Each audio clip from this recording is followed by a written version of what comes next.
Mamma mia, that's a spicy meatball. Hello, it's me. Um, I'm here again. I was here yesterday. Yes, I was here yesterday. I don't know what dates are, or days, or really the concept of time. It was lost to me many moons ago, and it is yet to return to me. I don't think it's ever coming back, though. Let's be honest here. But it's me, you boy, as they say, in something probably. I'm here now. I'm doing something different today. I don't know if it's going to be at all interesting, but my plan is to critique some homebrew on the D&D Wiki, which is the place where good and bad ideas alike go to die in a hole. I have a lot of nostalgia for the D&D Wiki. I got a lot of love for it because it's wonderful. It's wonderfully awful, mostly, but yeah, this could be interesting. I've found 5 full classes, right? And we're gonna try and go through all of them. If we can't, then oh well.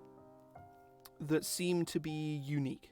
That seem to be not like aggressively, because like we could go through and just like rip into like designs by like a 15-year-old or somebody who's like played the game once, and it's that's funny, I guess, but it gets old really fast. It's also just kind of mean-spirited.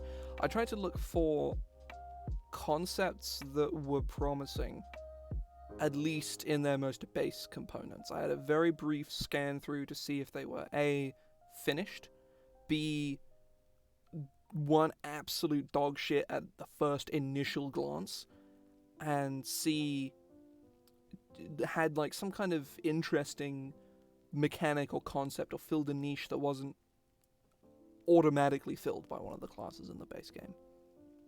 And I found 5 classes that sort of kind of did that.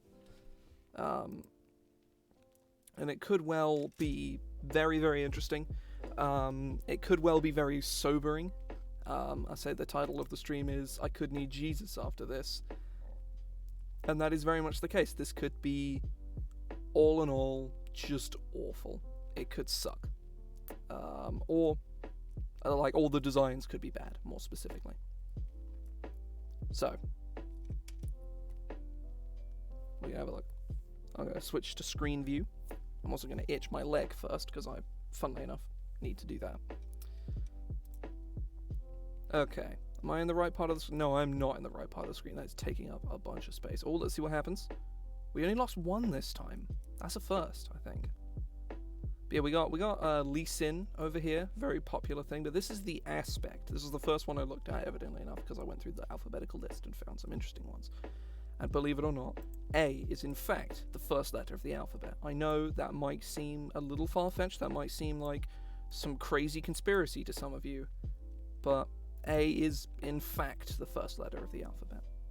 I was shocked too, I know. But yeah, I'm gonna put myself over here.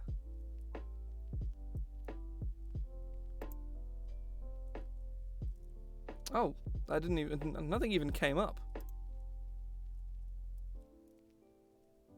I've just straight up not been paying any attention to that. Wow. It didn't even make a bump noise. Weird. I guess Twitch knew, maybe. I don't know. Whatever. Doesn't really matter. I do have events turned on. Oh, alerts. Yeah, they're on this page. Either way, doesn't really matter. This is the aspect. I'll zoom in if need be. Because it like how well can people see this? Because I know this is quite a small font. Hang on, because I can't. Hang on, I can actually full screen my. It's a little small. Yeah, I'll zoom in a bit. Yeah, that's a bit better. That's much nicer. So, this is the aspect. So, a cosmic embodiment who fights to maintain balance, heralding major events that reshape worlds. That's all the flavor text we have. Apparently the rest of it is coming soon. I have a feeling that it isn't, though. Oh, look at this cunt. Hang on, let's...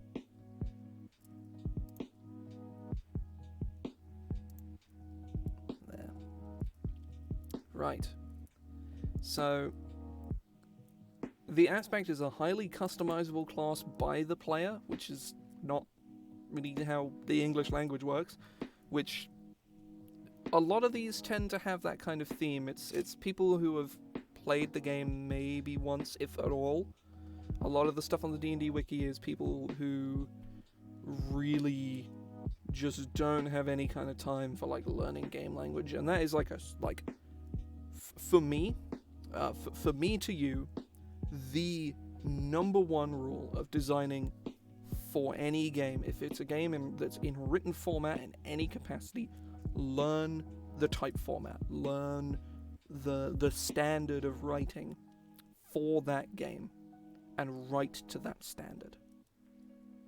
For example, D&D, I think probably the best example is a lot of card games. Card games, obviously, they need to fit a lot of information in a really tiny box. That's, I mean, I can show you. There's a little there's some magic cards in here. This is Risen Reef, a card. Oh, hang on, there's a lot of glare on this. I need to actually take the damn thing out so you can see what the fuck it is I'm showing you. It's also a bad idea because this has got. So yeah, this is Risen Reef. That's getting glare. Hang on, I'll use a different one. Here we go. Heliod. There's a good example. There's a better example. This is Heliod the Sun-Crowned. This is all of the text on Heliod the Sun-Crowned. Or Heliod Sun-Crowned. I'm just trying to get that a little closer in there. So he's indestructible. Talks about devotion. Whenever you gain life, put a +1/+1 counter on target creature or enchantment you control. And he has this little ability at the bottom that gives things lifelink. All of that is crammed into a space that's probably 1.5 inches across and 1 inch tall. And Magic has spent many, many years codifying its language in a way that anybody who's played the game a few times will be able to understand every single card that they read, with a few exception. And most games are much the same. If you divulge from that standard in any significant way, then people are going to get confused just by default because it's different. And then they're going to get confused when you don't clarify pieces of information. If you don't use the proper terminology, it's going to be something that you understand and no other fucker that reads it is. And there might be some people who will understand it the first time they read it, but generally speaking, they won't.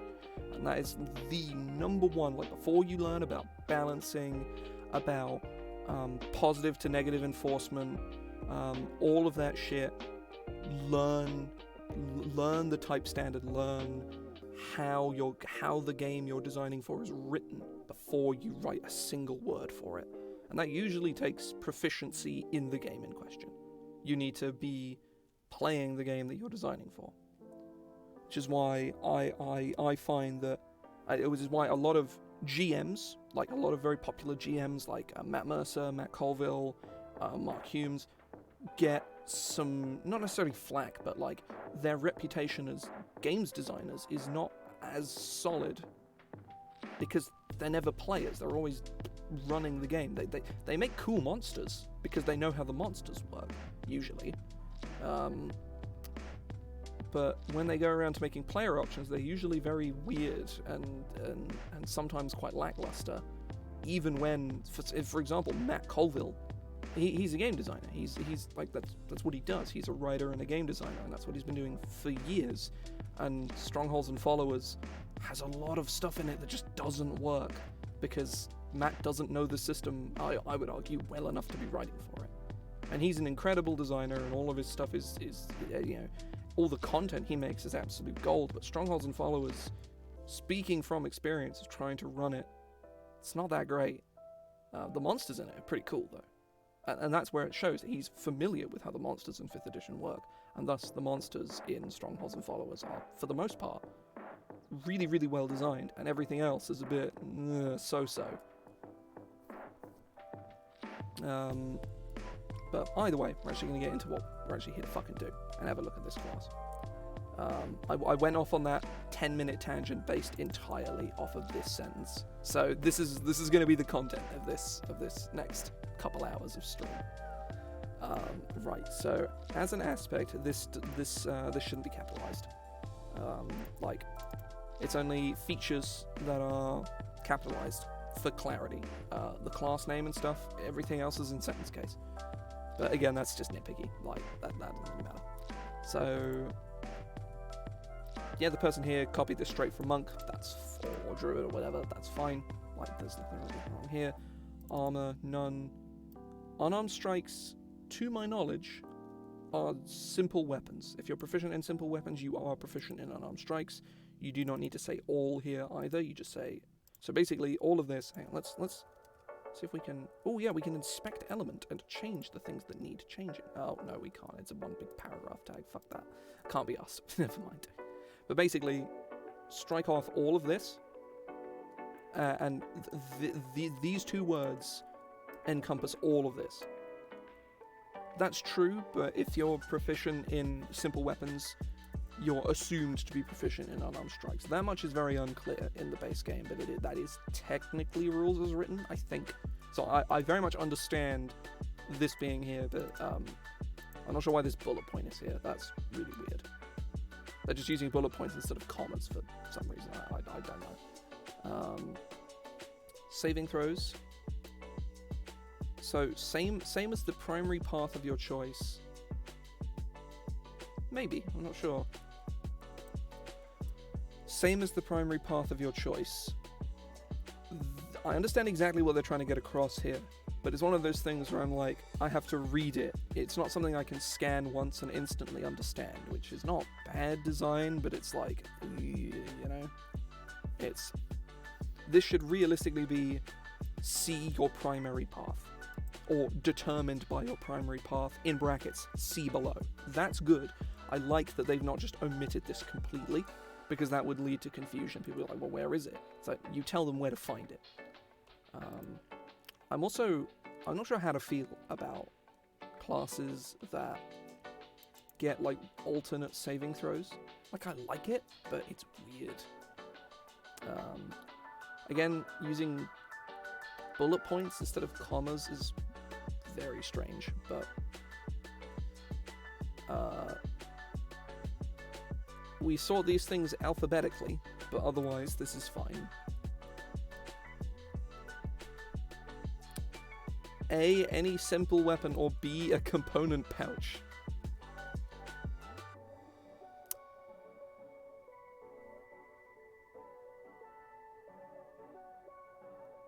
Okay.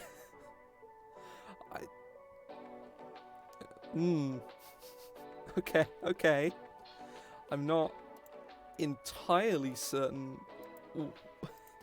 So, do I want a component pouch for spellcasting, which this class doesn't get? Or do I want, like, a knife? Or a big club? Why is this a choice? Right. Then we move on to the table, and the table was what sold and unsold me on this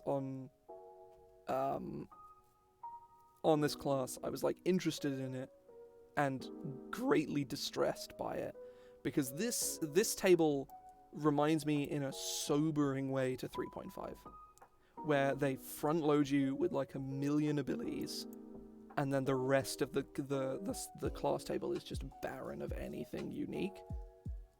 But we will see, because choose a path feature, A, shouldn't be here, it should be its own column, and B, is strange. Like, why do they get 4 abilities at level 1? Who knows?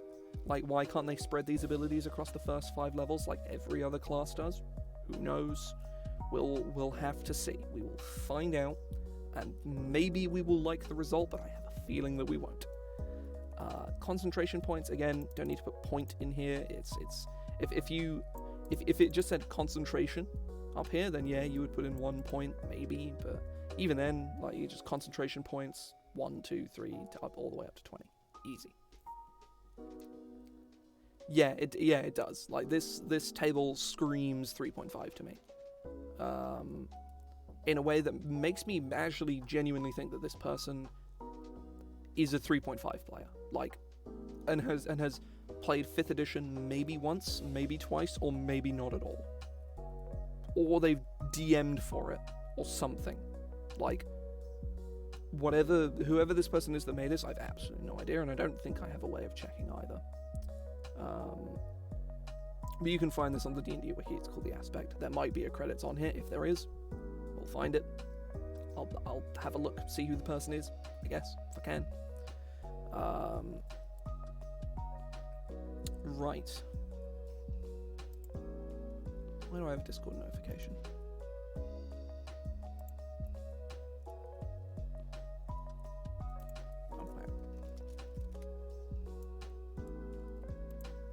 Okay, right. So, level 1, well, I say level 1 like that matters. They get like 4 abilities at level 1, so... Concentration. Aspects can channel an internal reservoir of energy within themselves. So it's key. Okay. This is represented by concentration points, which allow you to create a variety of effects as detailed in individual entries. A variety of effects as detailed in further class features.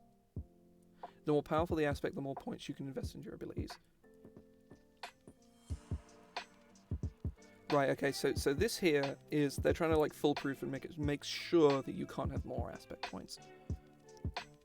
Presumably this means there's a way of regaining aspect points in some capacity, which is fine. Monks do this, sorcerers kind of sort of do this. Oh no, sorcerers just do this, and that's fine, that's all good. But you say you have one, at first level you have one concentration point. Increasing, or just you have a number of concentration points as shown in the concentration points column of the aspect table is the correct wording here. You cannot have more than that number. Yeah, you cannot have more than that number of I don't know. I'm trying to think. You can have no more than that amount of concentration points. As you reach higher levels, you will learn various ways to use your concentration points. When you spend a concentration point, it is unavailable until you finish a long rest. This is the correct wording here. I personally would use until you next complete, but I think finish is actually the official way that they use that. So yeah, this here, A+. This is perfect. At the end of which, oh, right, I understand why it's perfect, because it was taken directly from Monk. You also don't need to capitalize long rest. I think this was copied straight from Roll20, because Roll20 capitalizes any game terminology. Like the Roll20 like wiki, where they use to store like the SRD, like the OGL stuff you can read for free, which is a part of D&D's like OGL program for creators to use, which I've used before. It's, in my opinion, is the reason why wizards have such goodwill within the community, even now.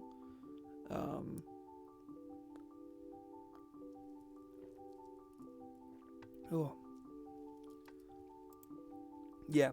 I was like, oh, A+, and then I read this sentence, and this is the exact sentence from the key thing in the monk. So, augmentation. Some abilities require you to maintain your focus in order to feel their effects. You can invest your concentration points to augment such abilities. When you augment an ability as an action, you can immediately concentrate to keep its effects active. Each ability that has this feature explains the benefits and the type of action, if any, required to make it happen, as detailed in individual entries. These effects last until you dismiss them, otherwise they end when you finish a short or long rest. Right, okay, so the word concentrate should not be being used here. I think. This is... When you use the augmentation feature, you choose which option to use. As long as you concentrate, you continue to gain the ability's benefits. But if you lose... Oh, no, you are... So why is this here?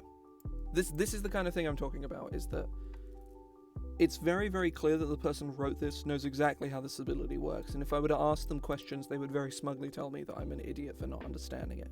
Or maybe they wouldn't. Maybe they wouldn't be an asshole about it. I'm making vague assumptions about this person that I've never met. But this person very, very clearly understands what this ability does and has a very, very clear, like, specific thing that it does, and it's probably really cool, but I don't fucking know what it is.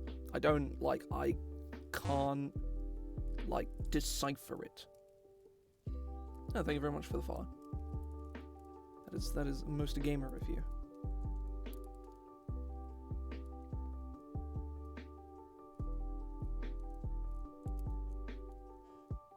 Wait, what? So you do concentrate. You like, it says here, it's okay, right, you concentrate, and then they explain concentration as if it's different to concentrating on spells. Right. Maybe they're reprinting the text for concentration. Maybe, but I don't think that's what they're doing. Because my assumption of what this ability is, some abilities require, so I got several things to say about this ability. I have, like, first of all, these should be subheadings. These should not be of the same order of importance as the concentration itself. Welcome in. We're looking at the D&D Wiki, and I'm getting a little I'm not getting exacerbated, not yet. That's probably going to come later on. So yeah, these points should not be called concentration points. They should be called focus or something like that, just to avoid confusion. So you can invest your concentration points to augment the abilities that require you to. Okay, right, that's fine. I wouldn't word it that way, but that's not a problem. When you augment an ability, it should be a feature.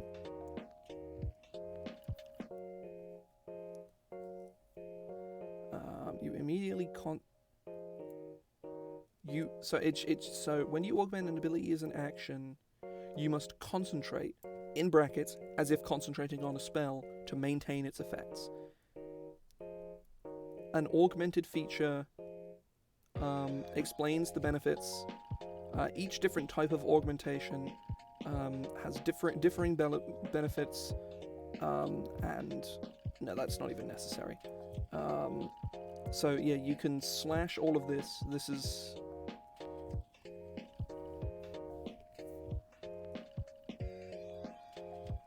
These effects last. Again, this is... It should say, you may concentrate on an augmentation until you next... Well, again, like, all of this, unnecessary, completely. Because you cannot concentrate whilst resting. That much is clarified. Oh, the wake up sleepyhead vine. That's a good one. That's a good one. An ancient classic.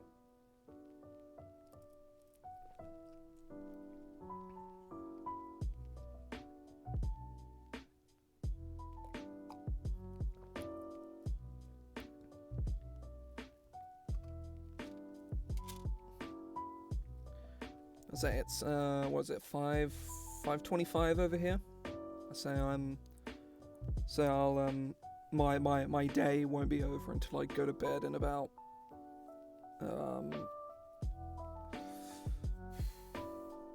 give or take, what is it, like 8 9 hours, I think. Yeah, so this is a very strange...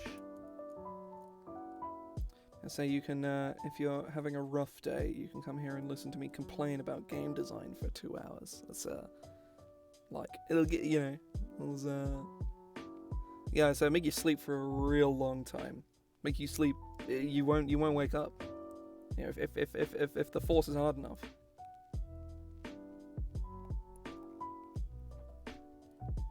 I agree, it is. It has a certain aura to it, an aura of vague distress that it invokes in me specifically.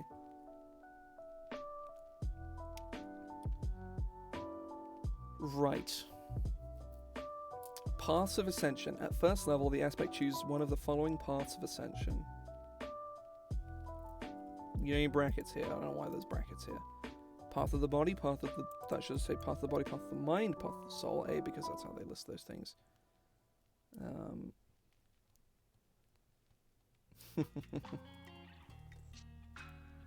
Yes.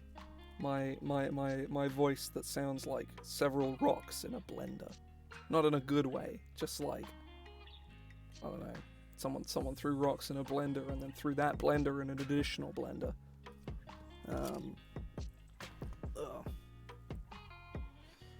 Each individual path of ascension provides innate abilities which are uniquely based on your primary choice.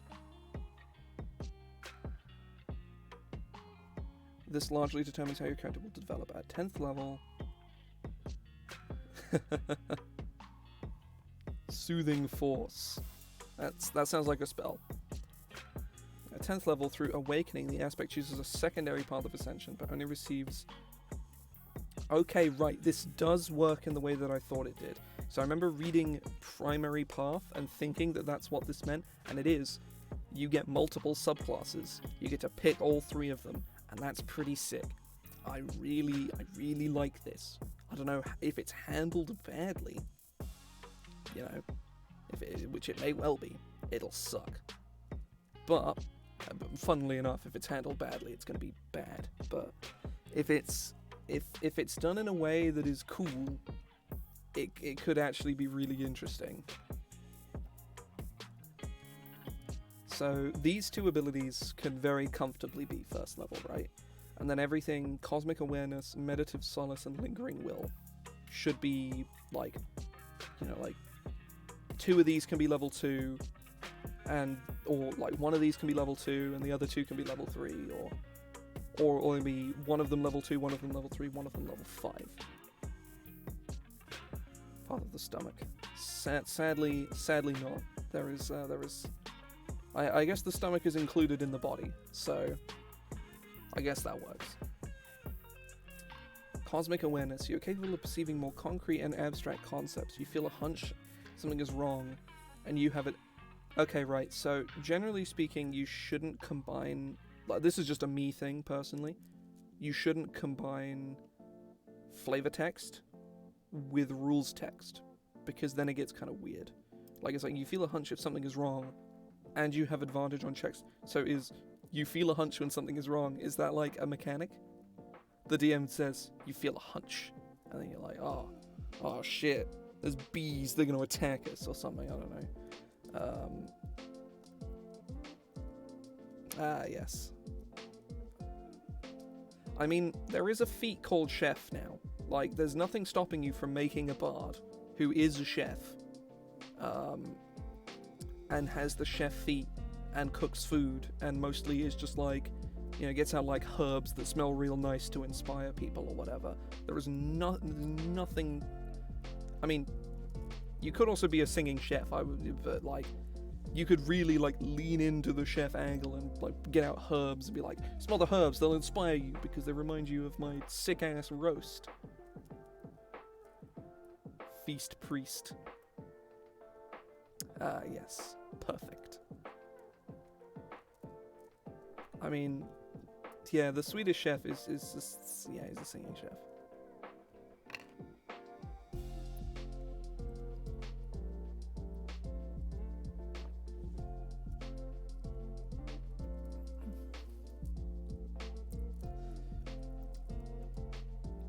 Just, like his arcane focus is like a piece of spaghetti that he like spins around or whatever.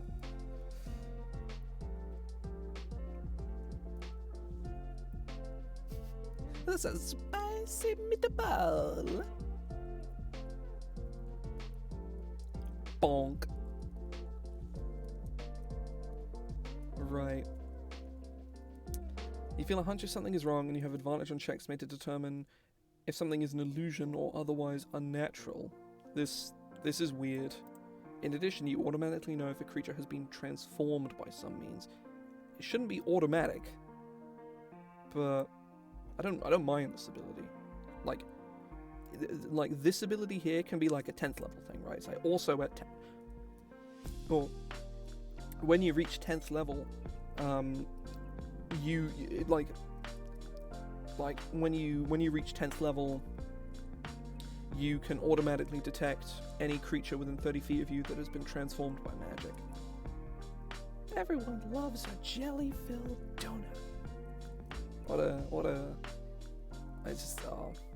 Such a wonderful localization.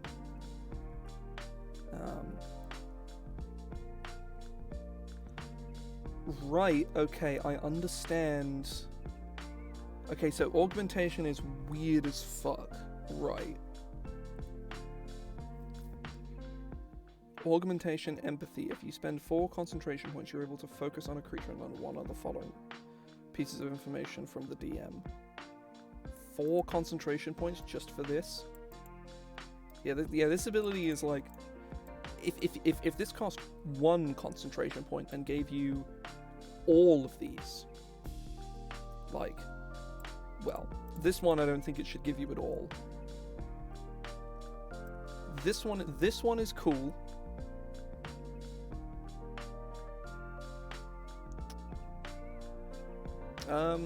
Well, the command or for or what I'm doing right now.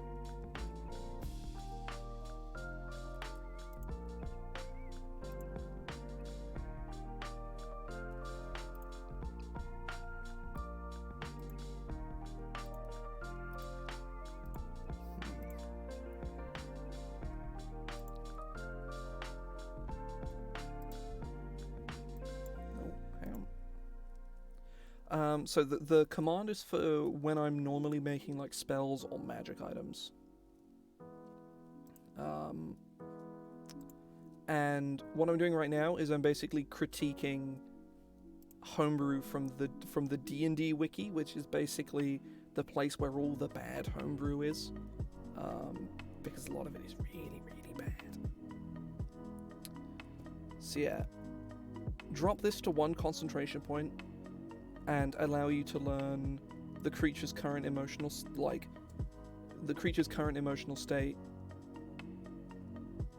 I say there's not a lot of... Well, there are sort of kind of not really ways of getting those. There is one pet class in 5th edition, and it's literally the worst possible option you can pick in the entire game because it's awful. But there are other ways of getting it. There's like Find Familiar, Pact of the Chain Warlock, which gives you a better version of Find Familiar. Stuff like that. It's alright. I say certainly in my own home game I have, which Katie is very familiar with, the Spirit Walker Ranger, which lets you have a spirit animal. And I have a few others as well, because I like that style of play where you have a pet. There's a roboticist subclass for Artificer where you get a robot servant. There is the Animist, which summons elemental creatures. There is... I think that's about it. There's the Mechanic Artificer where you get a motorbike. I mean, that's not really a magic pet. It does become a creature at like 18th level. So... it's pretty great. To expand your awareness, you instantly gain knowledge of one fact of your choice about any subjects related to the surrounding territory within 1 mile. Terrain and bodies of water, prevalent plants, materials, animals, or people, powerful. This should not be 6 concentration points, but I really like it. This is a super cool ability. However, both of these abilities should take an action. That you shouldn't just be able to just do this all the time. But either way.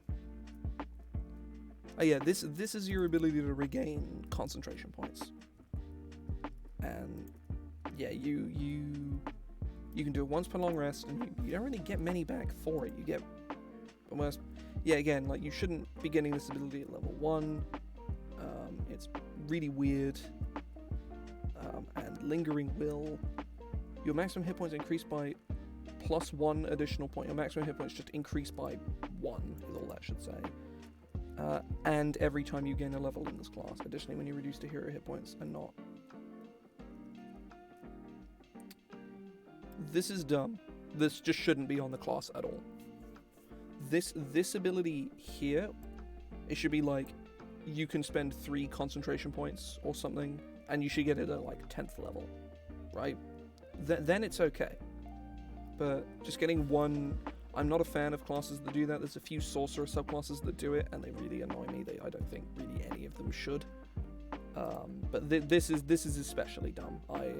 This given all of the shit that this class gets at level 1 already, they should not be getting just free hit points. But whatever.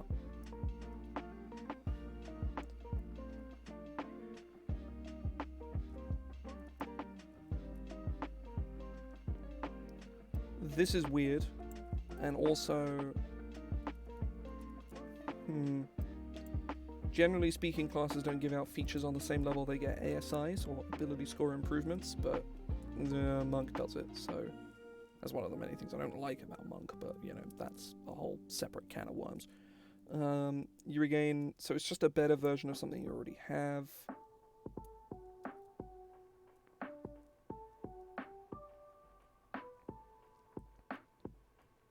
Yeah, so Transcendence gives you your 3rd subclass, right.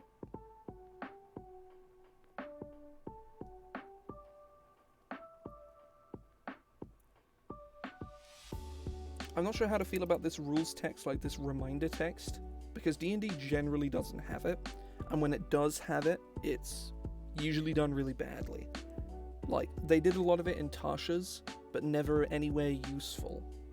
Like D&D generally doesn't do reminder text. I don't think it really should, unless absolutely it should do examples where needed. But reminder text in something like D&D, which is generally fairly succinct in the way that it works. You know, you learn your character, and it is your job to learn your character. Reminder text should be kept to a minimum, because if your class needs reminder text, then it's probably too complicated. And a lot of the classes that they gave reminder text to in Tasha's didn't even need it, and it was kind of pointless. So, again, this is a combination of flavor text and function in a way that should not be done, but on skill checks associated with that ability score. So basically, don't choose Constitution, because you're never going to make a Constitution skill check at any stage in your entire life. But Strength, sure, like, yeah, that makes sense, I guess. Each innate talent reflects your approach. First level, you know 1 innate talent of your choice from the list. There's an additional talent when you reach 5th, 10th, 15th, or 20th level. Is that the way they do it on here? No.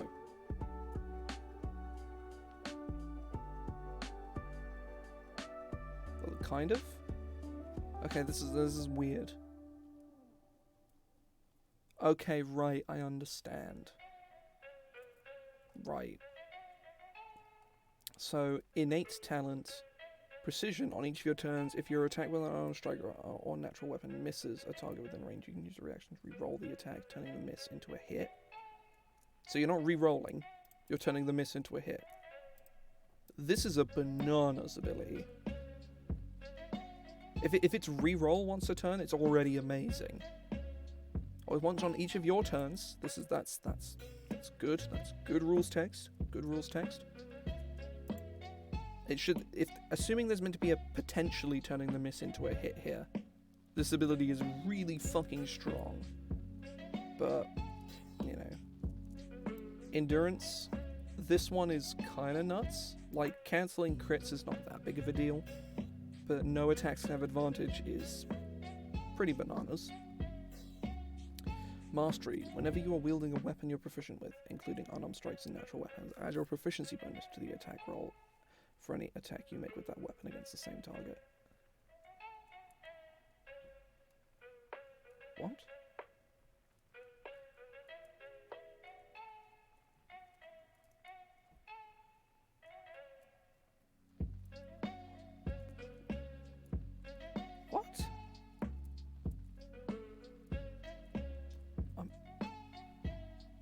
It's this last bit here is throwing me. Like, I understand what the rest of this ability is meant to be, and it's ridiculous. Like, yeah, that I gauge, but what the fuck does this mean? For any attack you make with that weapon against, or more specifically, the same target. What, like... Does this mean... So my hope is that this ability is when you hit a creature with a weapon attack on your turn. No, I don't think it's that. I think maybe it's when you hit a creature with a weapon attack that you are proficient with, the next attack you make against that creature adds your proficiency bonus. But realistically, it's probably what Joe said, and it's just expertise in weapons, which is insane. Like, that should not be a thing. Just actively should not at all be a thing.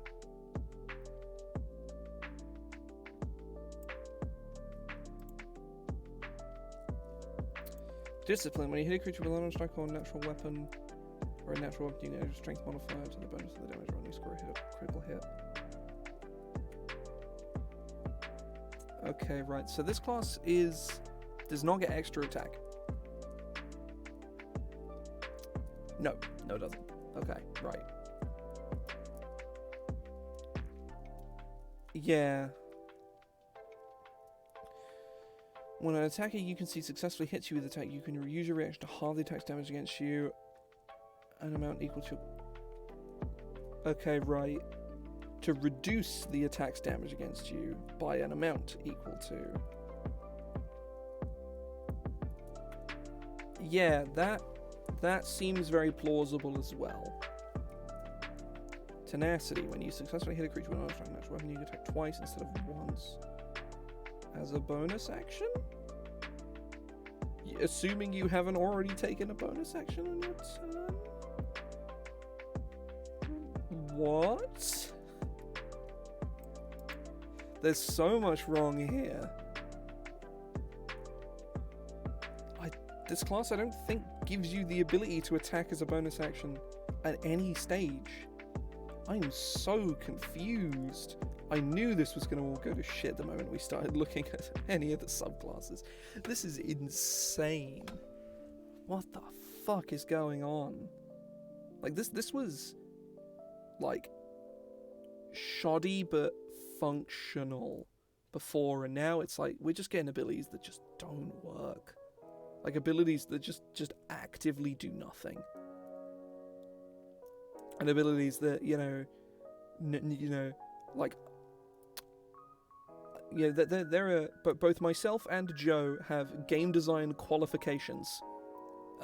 Like we are, like, like fairly, like reasonably, like in my case fairly, and in Joe's case very qualified game designers. And I have no idea what the fuck is going on here. I'm so confused. Dominance. When you score a critical hit with an unarmed strike or a natural weapon.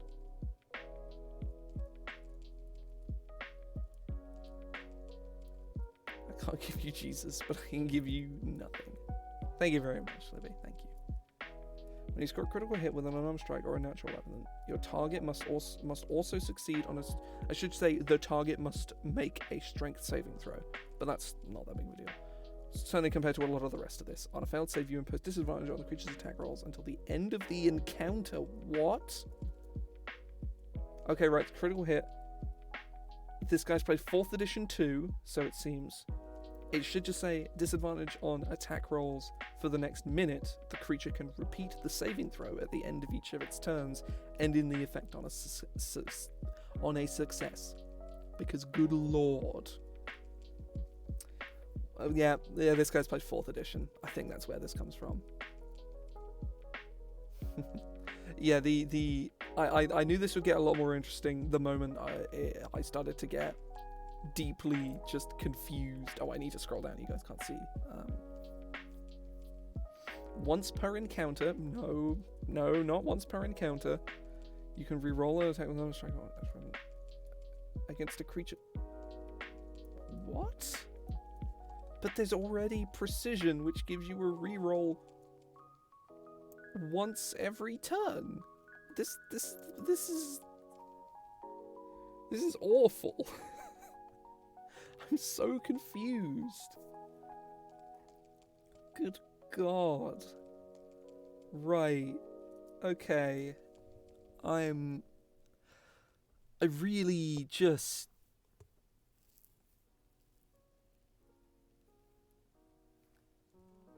Also that too. Yeah. I didn't even think about that. This was not that bad up until this point. It was like an interesting concept up until this point. I'm also really not feeling the balance of the cosmos flavor at all. This just feels like Monk, but somehow worse. This is Monk, but bad, but even more badly designed. And Monk is IMO, pretty poorly designed in and of itself. I also realised we've been going for like nearly an hour and I've only looked at one of the 5 classes I had prepared for this. But we'll look at some of the powers. You receive an additional sensory input whenever a different sense of your choice is what?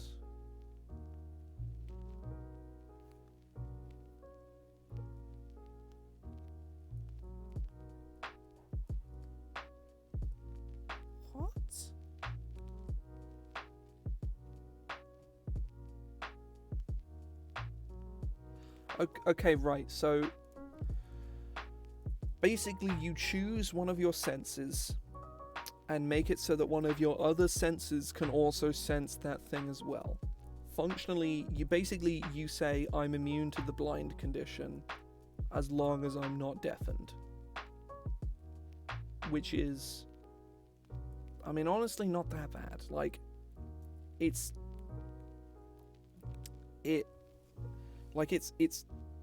it does specifically say magical displacement effects like invisibility, illusions, or other similar effects confuse your synesthete, your whatever sense. I don't know how to pronounce that word. I'm usually good with pronunciations, but there's too many T's, too many S's, too many fucking consonants.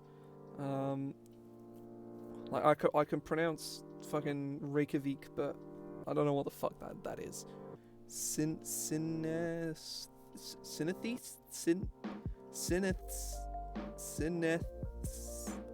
Oh my god, I don't know what's happening. Synesthete.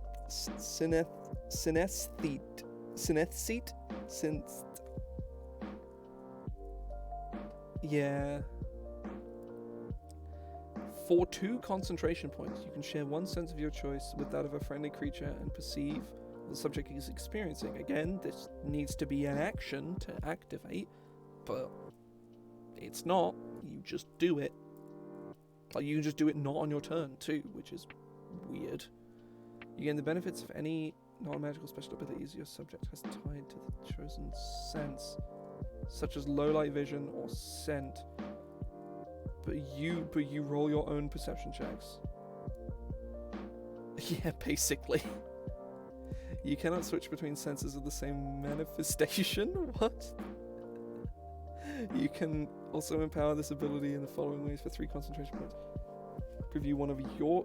instead of the 4, you can link to a second sense of the same subject. Right. This is... again, I think I said this somewhere, is that the D&D Wiki is where ideas, good and bad, come to die. Because this is what happens. This ability, like just basically this entire ability here, honestly all of this, if written out in proper like rules text that a human being could read, is actually a really awesome ability. I would so give this to some form of monk or like mystic, archetype or something. It's super cool. But because it's D&D Wiki, it is executed about as well as... I don't know, I was about to make a reference to the French Revolution, but they executed things very efficiently over there, so that joke doesn't really work. Executed worse than... I don't know, I can't think of a joke. I can't think of a funny simile, so whatever, we're going to move on. Physical retainment. Your body automatically adapts to hostile environments. Your proficiency bonus is doubled for any ability check you make that uses the survival skill, if you don't already have it. No, it shouldn't... Like, that's not necessary, but whatever. You can live in extremely hot, extremely cold, or airless environments, allowing you to survive as if you were a native. So basically, even though it's not using proper game terminology, this is at the very, very least still understandable. The longer you stay in this air, you can move in normal areas that count as difficult terrain, although penalties to movement and attacks, if any, remain. Your opponents can slightly alter to match the environment at the DM's discretion, and none of your statistics change. You retain the benefit of this feature, of any features from your class race or other sources that use them, provided. This should not be here. None of this should be here. Like, slightly changing your appearance to match your environment should never affect any of this. This is, again, cool idea. This is another. I had my number one rule. My number one rule for design earlier on is learn game terminology and use it in your design. Number one rule. Number one rule for players reading abilities is that if it doesn't say it doesn't, it does something, it doesn't do it blanketly. Because 90% of the time, player confusion comes from them just not reading their abilities or inferring things that aren't there. And you say, read it again, and they read it again, and it answers their question for them. This kind of design reinforces that idea that abilities have hidden use or hidden interaction, which very few do. Like, certain abilities will interact with others in unique ways, but generally speaking, if an ability doesn't specifically state that there's a change, because obviously interactions can occur naturally, but abilities that change the status quo. Oh, okay. I'll see you later, Libby. Thanks for stopping by. I'll probably see you in a bit. But any ability that changes the status quo changes it to the extent of its wording and no further. So, for example, if an ability says you can see, take dark vision, you treat darkness in a 60-foot radius around you as if it was dim light, and dim light in that radius as if it were bright light. You see darkness, you see the dim light as shades of grey without colour. Dark vision does not. That is the extent of what dark vision changes about the game rules. Like, dark vision doesn't give you the ability to see invisible creatures. It doesn't give you. It's not echolocation, because it doesn't say that it is. And that seems really obvious for me just saying that it doesn't do it if it doesn't say it does it. Like, that's really obvious. But very, very frequently, players will ask these kinds of questions with really obvious answers of, does it say it does it? And if it doesn't say that, then it doesn't do it.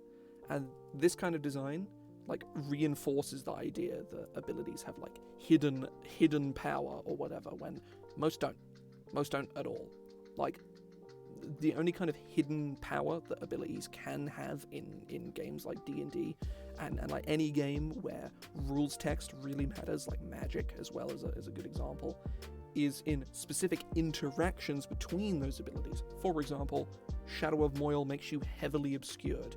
And it's not darkness, it's not invisibility, it's none of that.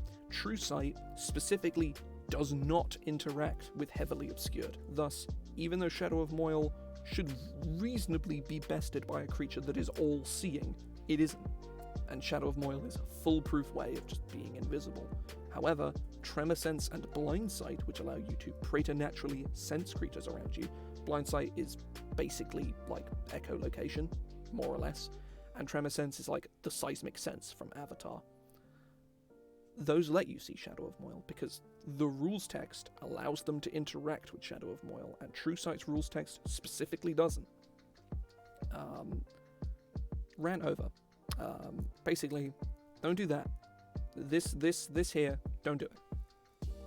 Because it doesn't do that. And it has no reason to do that either. Either way, moving on.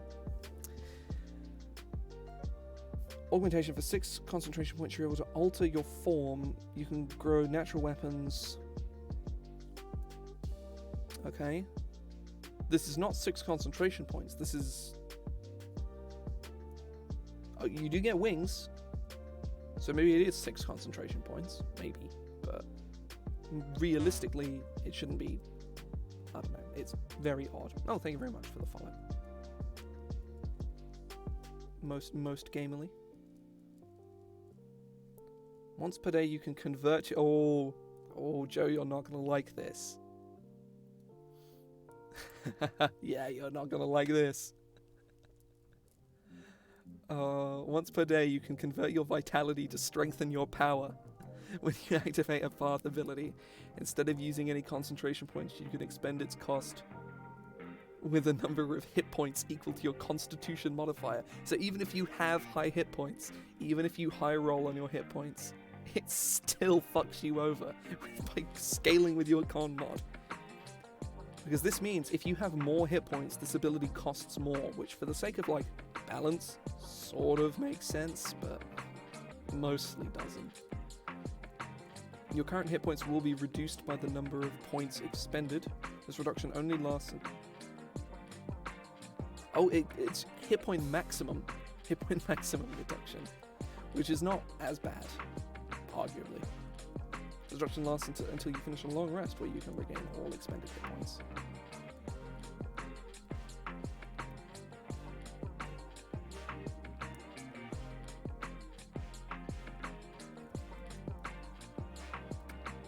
For 4 concentration points, you could make a saving throw to banish your ills and mend your wounds.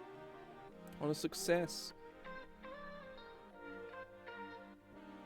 What do you mean? You can make a save... What do you make a saving throw against? What stat do you use? Oh no. Oh, we've gone off the deep end now. Oh. This, yeah. Yeah, I need Jesus now. Like, I ain't a Christian. I ain't been inside a church since I was like 10. But I need Jesus. I'm at a loss. I am at a loss. Just completely. No idea what the fuck is happening anymore.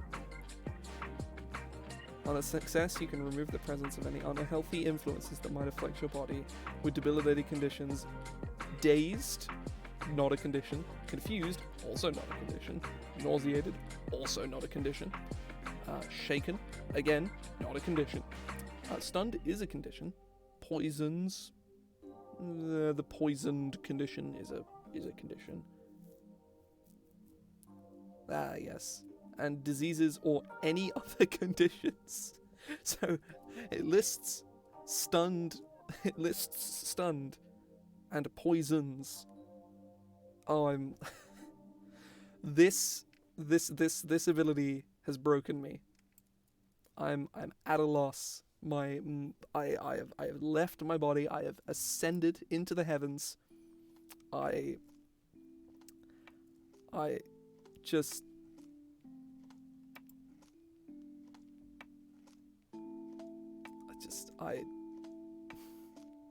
got nothing.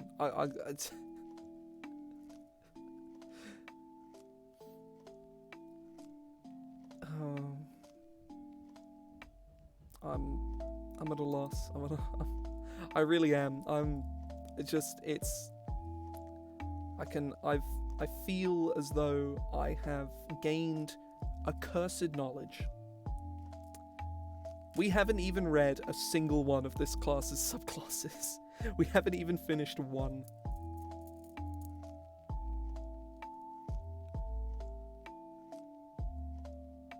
Yes, classic.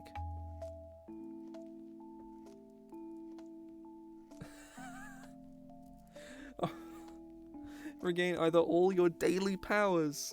This is not 4th edition.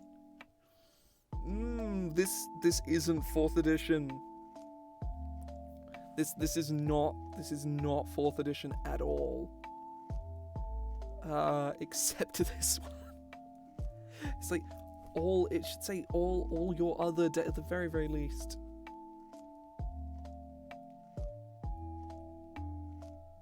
Sonic, rock, and water damage and all other damage type. Yeah, no, that's exactly what that is. That is exactly what that is. No, it's Sonic, rock, water, and fire damage and all other damage types. That is what that is, and that is amazing. Or a number of temporary hit points equal to your highest ability score. So you spend 6 concentration points to regain all of your daily powers, so presumably this means your features that recharge after a long rest, or gain like 18 temporary hit points. I think I'm gonna choose the first one, you know? I might just choose the first one. Like, oh yeah, my once a day special move ability that I have. Yeah, I think I'll get a use back of that. Yeah. There are 13 damage types in 5th edition, and this gives you resistance to, or Joe's little joke, gives you resistance to all of them, fire twice, and also sonic, rock, and water, which is honestly like ancestral form. You're able to enter a state of heightened existence for a short period of time. There should not be a comma there. I'm a designer. I'm also a fucking editor. I ain't a grammar master, but at the very least, I know there should not be a fucking comma there. Your body becomes a reflection of the cosmic sky that courses through constellations. Here is the cosmic force thing. This is the only place it's actually come up. While you're in your ancestral form,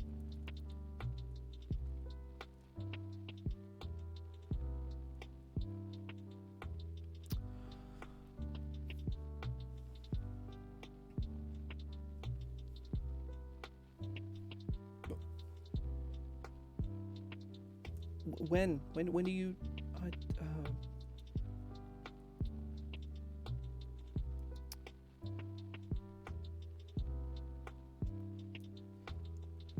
I technically rules as written, no. It's just your second instance of fire resistance. Too bad. It's just tough shit. You don't get. I mean, to be fair, immunity is like ridiculous, but even so. So, against you gain resistance equal to your. I do like the idea of what they're doing here. I actually kind of like. I think calling it something like tenacity. You gain tenacity against bludgeoning, piercing, and slashing damage equal to your. I actually kind of like that terminology. I might start using game terms like that in my home game, maybe. Enabling you to withstand greater injury. You can remain in this state until you end it as an action, until you drop to 0 hit points. So basically, it just makes you tankier. Which again, cool concept. Just horribly executed. Celestial expansion. Size can increase in all dimensions by up to 2 categories. Your carrying capacity doubles and you gain a +2 bonus to your arm. Your carrying capacity does not need to double because your carrying capacity is determined by your strength and then secondarily by your size as a modifier. This is not listed really anywhere of note, but if you are large, your carrying capacity is increased by 5, I want to say? Like for every... Maybe it's doubled. Maybe it is doubled. Not sure. Either way, +2 AC per size, that's +4 AC. Well, I suppose for 6 concentration points, which is the only time in which this expenditure is actually worthwhile, is not that bad. I also do love how all of these abilities you get access to at level 1, and almost none of them you can actually use. I think this is some of the funniest shit.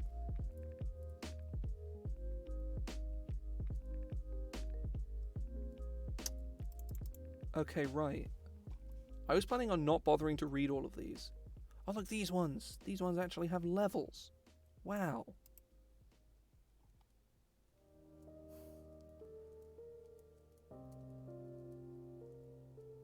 Right.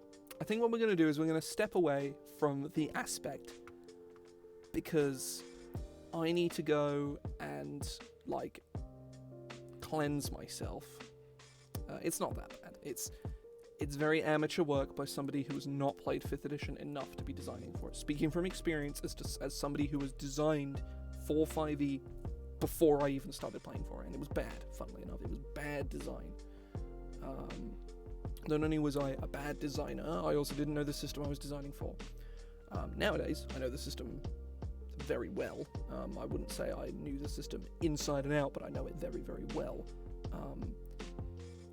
And I'm a better designer. I would like to say a fairly decent one. At the very, very least, a competent designer. At the very, very least. But I'm going to take a bit of a break because I want to grab some food. I will be back in about 10 minutes or so. When I get back, we will move on and look at one of the other ones. Maybe the Bastion. I'm not sure. I actively don't know. There is a dancer class. I might actually look at the dancer class because I'm kind of intrigued to see what that is, and we can save the other ones for another time. But yeah, I'm going to get going now. Oh, well, no, I'm not going to. I'm going to go take a break now. I'm not leaving yet. I've got about 45 minutes until I need to go. I'm going to be gone for about 10 minutes. I'm going to grab some food, and I'll be back. So sit tight. If you got to leave during that time, that's all good. Stick a message in if you like. But yeah, I'll see you guys in a bit.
Hello. Oh, there they go. Into the abyss. Goodbye. Right. We're gonna look at the dancer. Because if anything is like something that a lot of people have tried to capture in 5e, it's blood magic, dancers, card magic, and Gish classes. But we're going to read the dancer class. I believe this is a Fire Emblem dancer, based on the fact that it is an anime girl, of questionable age, because Fire Emblem, yikes, sometimes. Not always yikes, but often yikes. Flavor text, not particularly extensive, but that's fine. Promising start. A full stop is not needed here, but this is alphabetized.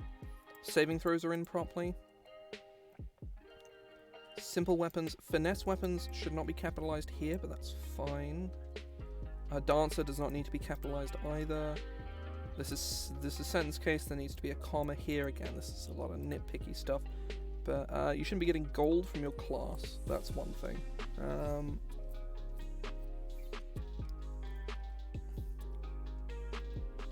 But dancer technique, fluid motion. Yeah. I think I remember you saying. Oh.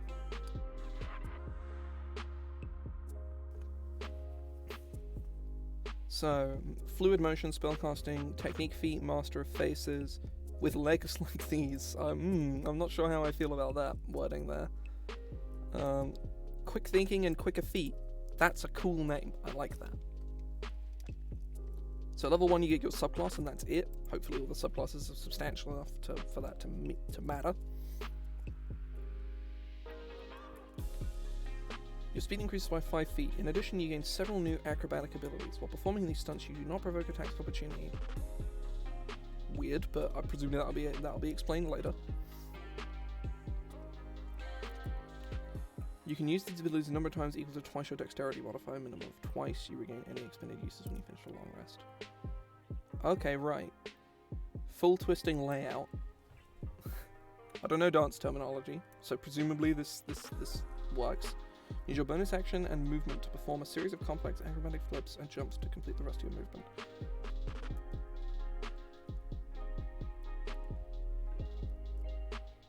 But it doesn't do anything. Okay, so full twisting layout literally does nothing. So we're off to a bad start. The first feature I've read so far doesn't do anything.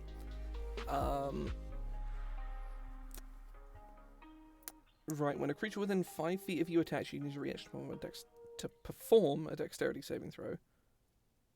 A DC 8 plus a dexterity modifier of the opponent. On a success, you take no damage and move 10 feet backwards from your attacker. Starting at 11th level, you may choose to attack the creature you are backing away from, but at disadvantage. Again, weird wording, a lot of like unnecessary capitalization, but it's a cool concept and I like it. I've done something akin to this before. I think the monk actually has this as a technique. Cartwheel. When a creature uses a ranged attack against you, you can use a reaction to make this check. It says you take no damage. You may move 10 feet to the side in either direction.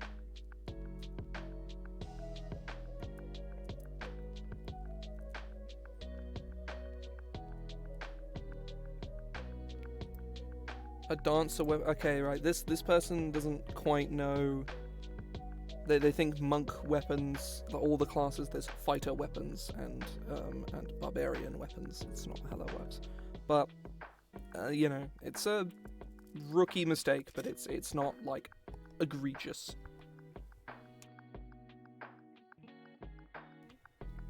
I also don't like that this is attached to cartwheel. It feels dumb. Resurrection when an ally within 50 feet. Weird. It should be 60, realistically. Realistically, it should be as a reaction when a hostile creature makes an attack roll. You may move up to half your movement towards the attacker. If you land is weird, but if you land within melee range of the attacker, you gain advantage on the next melee attack against the creature.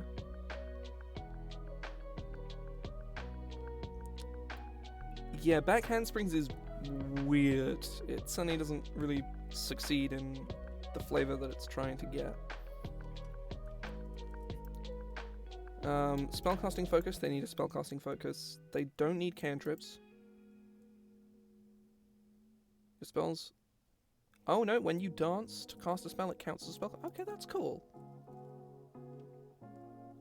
Dunbo and Debons. Indeed. Master of Faces. You have learned how to make people buy into your charm. You're proficient with the deception skill. If you're already proficient with deception, you double your proficiency.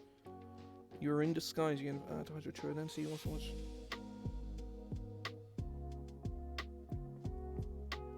Once per long rest is not really proper terminology, but that's not that big of a deal. With legs like these, your legs have been refined into powerful offensive tools as a result of rigorous practice and dedication to your art. You have proficiency with unarmed strike performed by your legs or kicks. Legs or kick. I'm pretty sure you kick with your legs, last I checked. I don't think I kick with my arms or my skull. And you can dexterity and strength. You can cast a touch-based spell after a kick attack as a bonus action. Oh. That's badly worded, but I understand what it is, and that's very strong. That scales up to D12. You may use one of your fluid motion abilities as a reaction and end.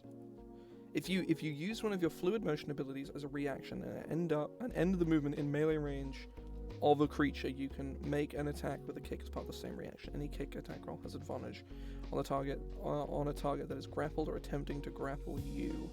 On a kick attack roll, you critically fail the attack on a 3 or less and fall prone. Okay, right. So it was cool up until that point. Should not be adding negative things to your classes. That's rule number 2 of design for me personally. Certainly for 5e, no negative abilities. No abilities that actively make you that are negative. You either reduce the power of the ability, you don't make it bad to use. That's bad design. Don't do it. But realistically, you should get this at first level. And it should obviously I like this. Yeah, it's a funny joke, but yeah, you should get this at first level. Should be a D4. It should have all these other abilities. It's cool. I actually really kind of love that you can use these abilities here to dance up to somebody and then kick them in the face. That's super cool. I really like that. I think that's the only thing that I've encountered thus far where I've looked at it and gone that is really awesome. And I actively think it's really, really great. My phone is making noises. I'm going to shut it up. Give me a second.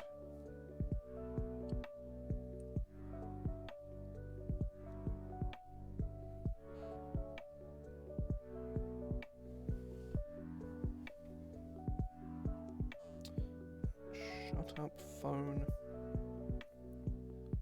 Oh fuck, I didn't mute them. 1 second, mute for 1 hour.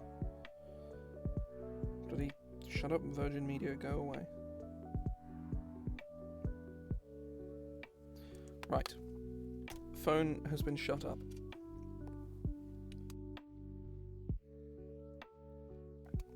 Okay. Quick thinking and quicker feet. It's a cool ability name. You add your proficiency bonus to your initiative and gain proficiency in acrobatics. If you already have proficiency, double your... There should be a comma there.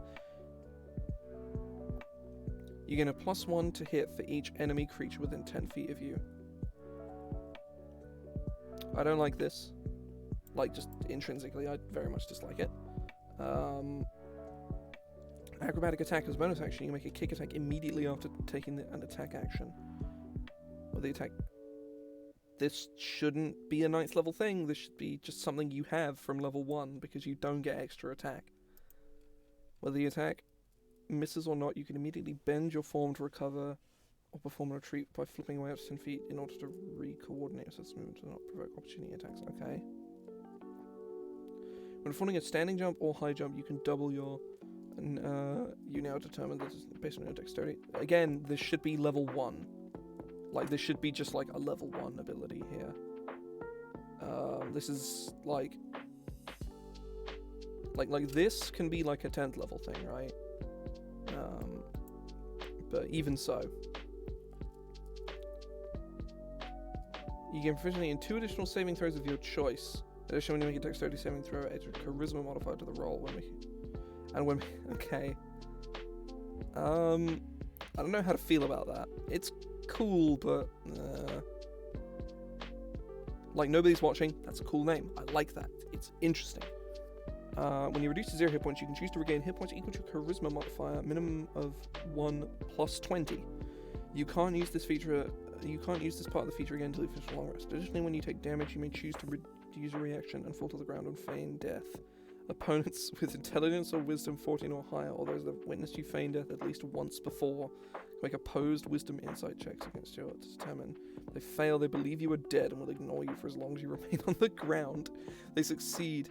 They realize you are faking and alert all creatures. They can communicate with the I mean, that's not part of the rules text. They can just do that. As a reaction to a creature entering melee range while feigning death, you may spring from your position, make an unarmed attack, or perform a fluid motion ability.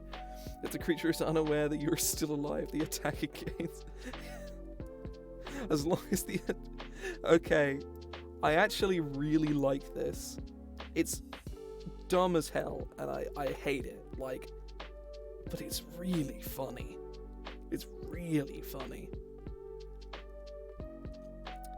Blade Twirler. Nothing is more dangerous than an accomplished duelist twirling around wildly, slashing viciously with their blades. A skilled Blade Twirler can make easy work out of every battle, blah blah blah blah blah.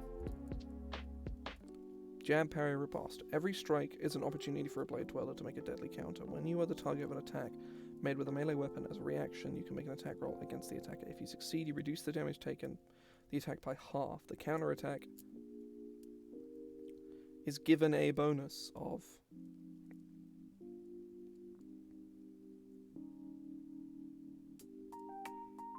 I feel as though there's rules text missing here. I feel as though you're supposed to be able to counter and stab them, but it's not really specified. The ruling implies that you get a free attack against them, not that you just half the damage. You get unarmored AC, which again I think this class should just get anyway. New tricks. When you wield a melee weapon, you are fierce and demanding. When you make an attack with your melee weapon, take a performance check against the target's AC in addition to the attack roll. If the result of the performance check... Now, I like this, but it massively increases the time it takes for you to just attack on your turn, because you have to make an ability check every single time you attack somebody. But it's really cool. I really like these kinds of abilities. It's like, oh yeah, make a performance check against the target's AC. If you hit with your performance check, you know, you add your you add. Oh, you don't even have to hit with your initial attack. This is a super cool ability. I really like this. However, it does make things take a long time. Oh, you get all of this at level 1. This is a lot. 3rd level, you get a fighting style.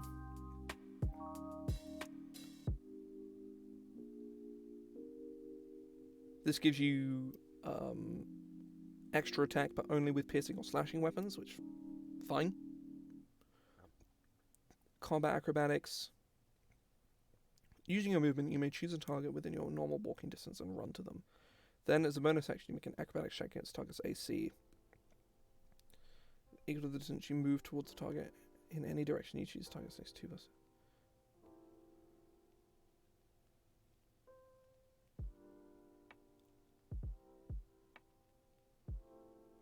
This is a cool ability. It's not necessarily very good, but it is really cool. Dance of Blades. While you're in this... You use your action to enter a state or exit a state of extreme focus. While you're in the state, your AC is increased by 2, you can disengage as a bonus action. In addition, whenever you make a successful melee attack with a piercing or slashing weapon you're proficient with, make a kick attack as part of the same action. Combinable with strikes in succession whenever you take. Whenever you take damage while you're in this state, you must concentrate. Again, this is the same thing as where they just explain the concept of concentration. You don't need to do that. You just say you concentrate on it as if it were a spell, and then they go look up the rules for concentrating on spells. Simple as. You teach players about the game through your design. Rule number 3. If your ability references some other game rule, tell them what that game rule is, and then tell them where to find it. Don't just spell it out for them. Because if you spell things out for people, they won't learn the system. And some people don't want to learn the system. And realistically, those people should not be playing D&D. They should be playing a different system that is a lot simpler. Because people who have zero interest in learning how to play the game, this is not the game for them. They will have a lot more fun playing something else. Ugh. Right. Ringleader. I'm actually going to read all of this as well, because I'm actually... This is really... Like, it's a little amateur hour in places, but for the most part, this is really good. Like, this is... Depending on, what the experience level... If this person is new, they've done an incredible job. Like, this is fantastic. If they're more experienced, then this is... it's so-so. But... the assumption is that anything on the D&D Wiki is made by somebody who has almost no idea what they're doing. Like, generally speaking, anybody who posts this stuff is at the very, very least going to put it on, like, I don't know, at the very least, like D&D Beyond is, like, the next tier of homebrew quality, and that's got, like, some good stuff on it. And so does the Wiki, to be fair. Like, this is got a lot of problems in a lot of places, but ostensibly... There's nothing that I've found so far that is just, like, conceptually just bad. There's nothing I found here that just, like, you clearly don't know what you're doing. This is dumb and stupid. Which was the problem that we had with a lot of the aesthetic stuff, namely a lot of these abilities here that just did either nothing or were actively worse than other abilities that they got. But we'll see. So Ringleader, you gain proficiency in performance or acrobatics. Your emotional ability becomes distracted. Again, why are Ringleaders sexy?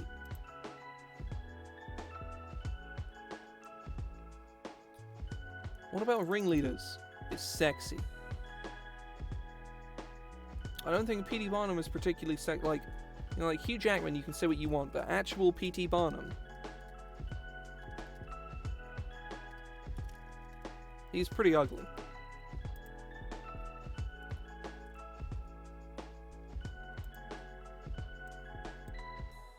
I'm gonna get you a picture of P.T. Barnum, and you're gonna change your bloody mind. This is P.T. Barnum. This guy is the original Ringleader, to my knowledge. Ah, yes. Ah, yes.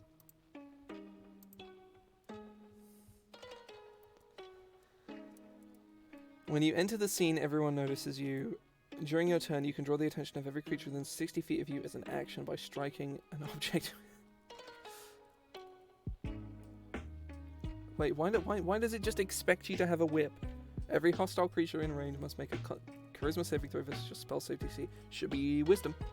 Again, you don't need to capitalize spell save DC. Any target that fails to save cannot use the action to hide, stealth, or turn invisible, as long as the effect lingers, and do all they can to stay in your line of sight. During each of your turns, you may choose an affected creature to attempt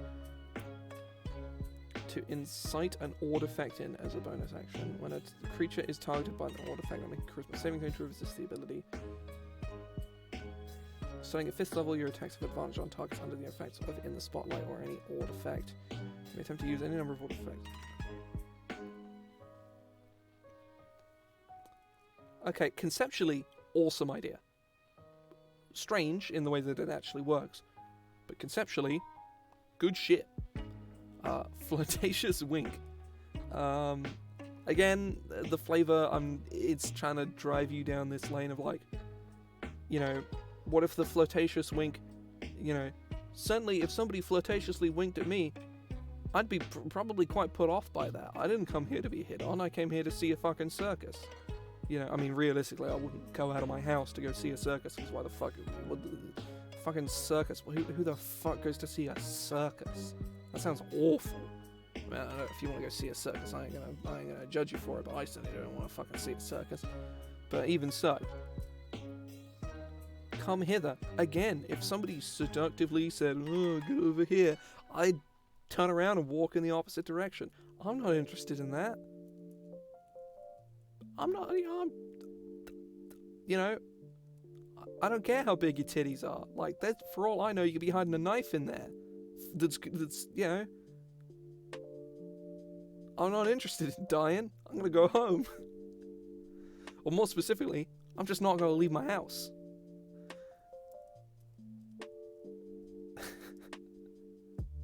The creature is frightened of you and your whip. I just read Frightening Taunt. The creature is frightened of you and your whip. It's like, oh shit, whip's fucking scary. Like, again, if I heard a loud cracking sound, I probably would be scared of the whip, because loud noise, fear, bad. The creature is charmed by you. If you affect the creature will affect. It's a wisdom saving throw to get out of the charm. To get out of the charm? Not sure how to feel about that. The creature moves into melee range if it is not already, and you grapple the creature. Oh no. Creature receives your charisma modifier as psychic damage every round it remains grappled by this effect. This is very funny. Again, like, this concept is really cool, but man, is it just fucking stupid.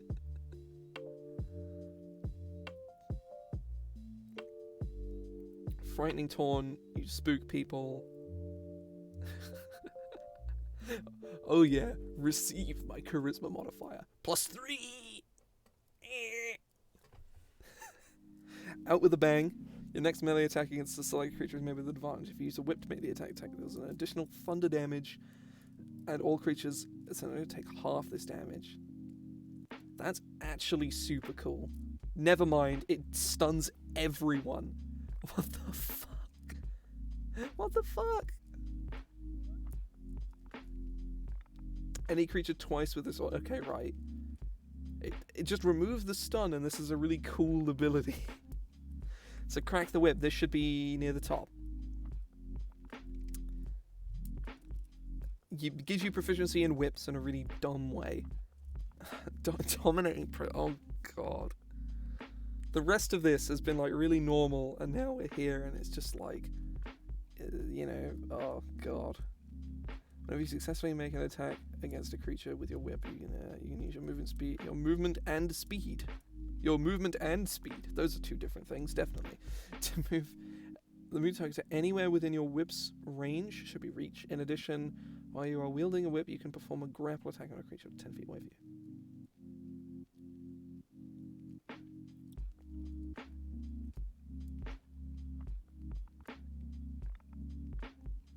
Unarmed strikers that use your leg have advantage on targets that are grappled by your whip.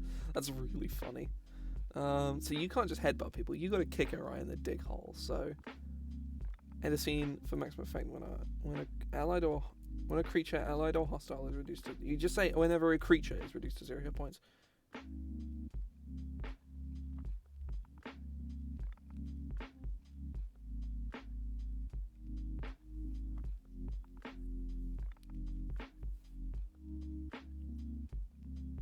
You get temporary hit points.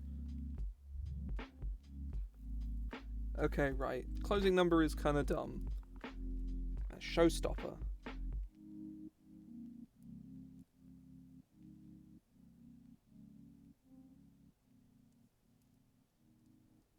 Once per round, you may take your turn's action.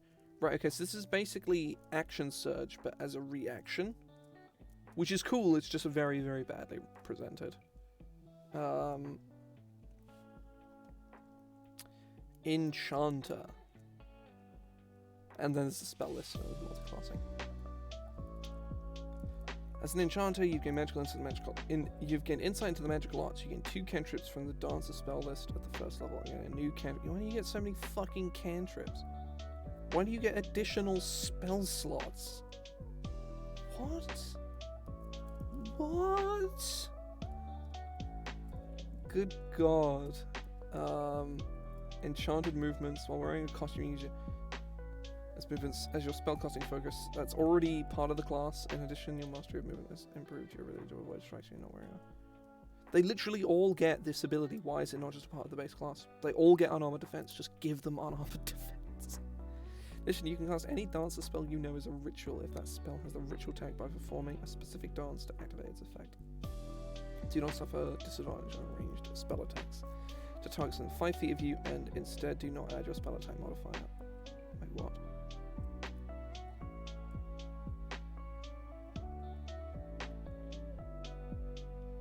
Okay, right, so I think these people are confused on the dice. Whoever this is confused about the dice maths. Because you do not suffer disadvantage on ranged spell attacks on targets within 5 feet of you, and instead of having disadvantage, you just don't add your spell attack modifier. So what would you rather? You roll, say your spell attack modifier is +6, right? What would you rather do? Roll 2 dice with roll 2d20 with each of them being +6, and you take the lower of the 2 results, or you just roll 1d20 with no bonuses. Funnily enough, disadvantage is better. Disadvantage is, mathematically speaking, a -5. Like rolling 2 dice and taking the lowest is mathematically equivalent to rolling 1 dice and taking 5 away. Like, even just saying it aloud, like, would you rather roll 2 dice with +6 and take the lower of the 2 numbers, or roll 1 dice with no bonuses? You would always choose the one that gives you a bonus, because it's just like, it sounds better, and it is.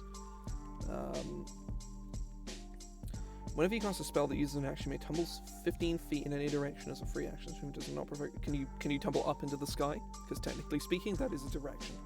It does not provoke attacks of opportunity. If you land in melee range of a creature, you may make a kick attack as a bonus action. Attack hits you, add your spellcasting modifier to the bonus as bonus damage, and you choose the damage.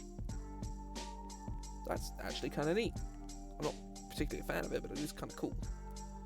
Overwhelming confidence. You may select 2 first level spells from the wizard or dancer spell list. You may cast these spells up to a total number of times equal to your charisma modifier without expending spell slots. These spell slots can be used at any spell level. Uses this feat are replenished after a long rest. And Simply Gleaming. As an action, you can cast a 30-foot radius aura that lasts for 1 hour.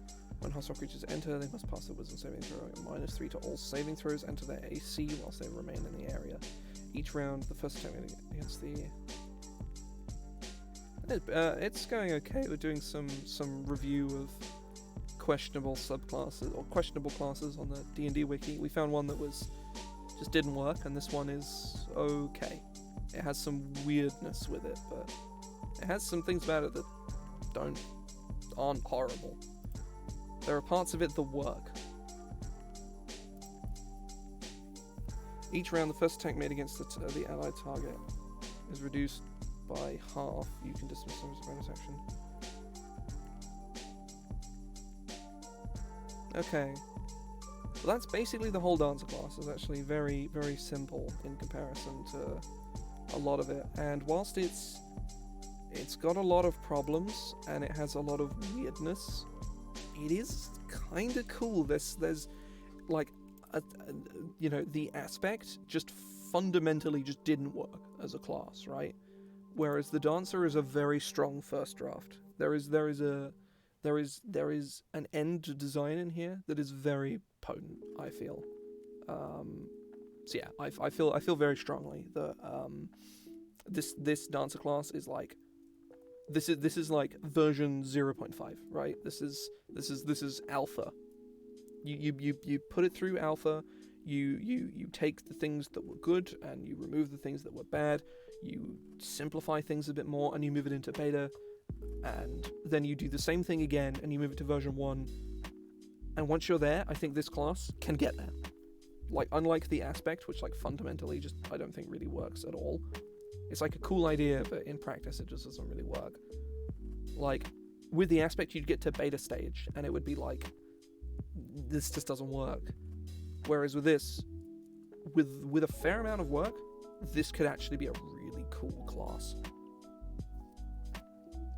Not one I personally would use or put in my games, even if I know specifically how to make this class cool, and I think I do, because fluid motion, this feature here, is awesome. When sort of utilized properly, this is amazing. Fluid motion could be so cool. This movement speed based class that's kind of a derivative of Bard in a really interesting way. It's like a martial class as well that doesn't work like Paladin or Ranger does, which are very much just kind of like, I'm the bigger class but with a sword.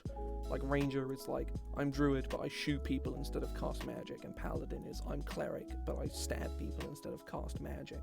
And that's fine, but this legitimately could be really interesting as a concept. I really like it. But yeah, that's that is. I'm definitely going to do this again because this was really fun. I had a lot of good time with this. But I'm gonna probably stop here. I'm gonna see if I can go on a raid. Let me go back to webcam.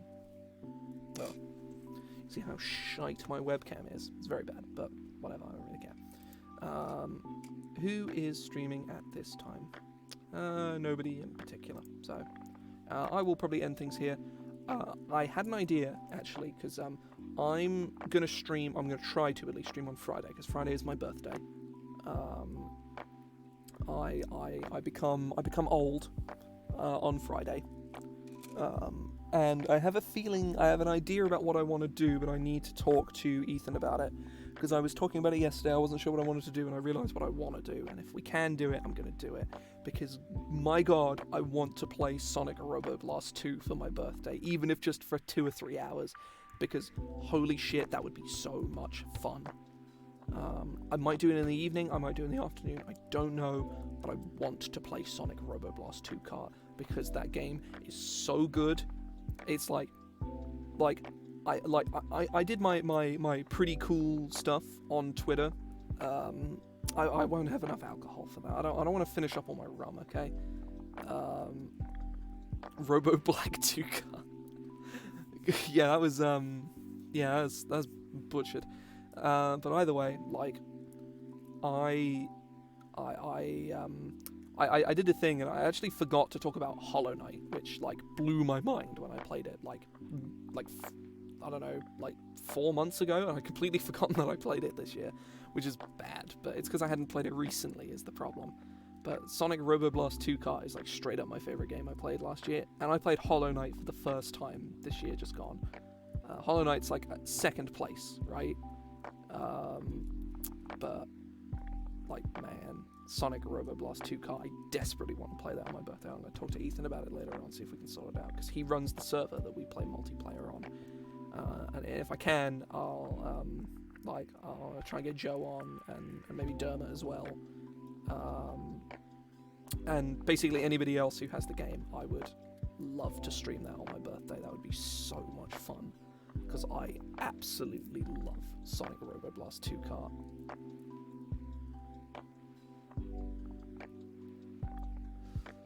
It's the best kart racing game, yeah. Like, Mario Kart could suck my dick. I'm not sure, but Mario Kart can go suck a fat one. Like, Sonic Robo Blast 2 Kart is amazing. It's so good. I love it. But either way, I'm going to get going now. Hope folks have enjoyed themselves. I do want to do this again at some point, because I'm at a stage at the moment where I'm not really sure what I want to homebrew, and, like, doing these critique things is really fun. If you guys yourselves have stuff that you've made that you want critiqued on here as well, because I've had people come in and ask me to critique their stuff before, and I have, and I'm for mostly like my favorite type of, you know, I do a lot of freelance stuff. I do editing, I do writing, I do game design. My favorite thing to do is homebrew critique. I actively enjoy doing it. I usually do it for a living, but I'm more than happy to do it on stream if it's something small. You know, we're talking like a subclass or an item or whatever. I'm happy to do that because that takes 10 minutes and is also generally very entertaining and educational in a way that's not dumb and stupid. Because I feel very strongly about teaching people about game design because god fucking damn it, I love it so much. If I can't do it for a living, for fuck's sake, I'm gonna make sure somebody else can. So either way, I'm gonna head off now because I got a D&D game to go to in 5 minutes. It's like session 2, so I gotta make sure I'm there reasonably on time. I also want to make myself a drink as well. So yeah, all going well. I'm probably not streaming during the week this week. If I can, I might, but I probably won't have time. Hopefully, I will see you all on Friday because I desperately want to stream Sonic Robo Blast 2 card. That'd be so fucking good. Either way. See ya.